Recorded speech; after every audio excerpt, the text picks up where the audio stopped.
Oh, it's got to be a triple hundred. It's pretty hard to go past David Warner in Adelaide, 335 not out.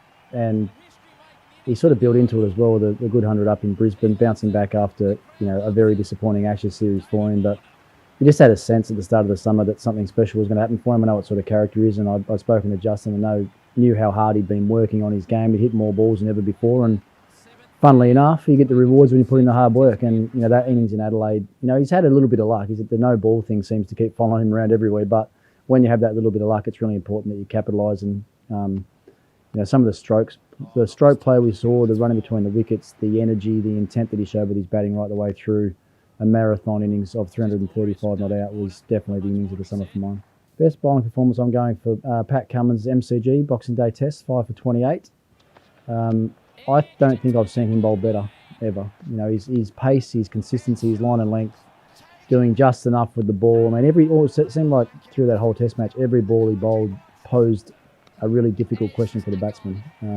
Him in tandem with James Pattinson together in that game was as good a fast bowler as I've seen for a while. So I could probably single out 6 or 7 different spells from the summer, but as far as high-class fast bowling is concerned, it's Pat Cummins. Best shot is I'm going for a little bit left field one here, Babar Azam. Look at that shot. Just goes like an absolute tracer bullet.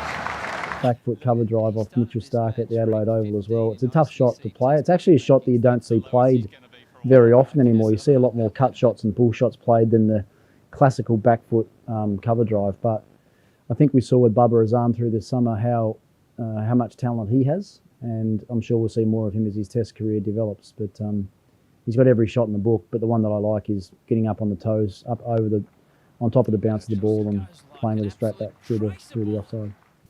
I'm going to go, this is once again a tough one because you've seen some high quality bowling, whether it's been fast bowling or spin bowling, but I'm going to go for Trent Boult to Joe Burns' first ball to him of the Boxing Day Test match. Bowling!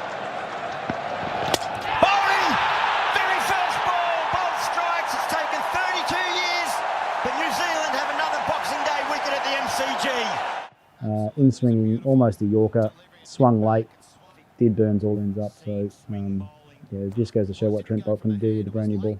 Easy one. Steve Smith, Kane Williamson in Perth, Optus Stadium. Pink ball. Oh!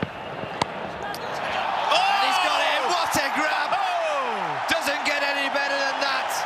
We'll see it a million times replayed over the years. Full stretch to his right, right in the middle of those unusually big hands that Steve Smith's got. But it's not the first time I've seen him take a catch like that, and he said it wasn't even his best. But as far as the summer's concerned, it's the best catch I've seen. Well, once again, you could probably go a few different ways, but Marnus has been the standout as far as I'm concerned.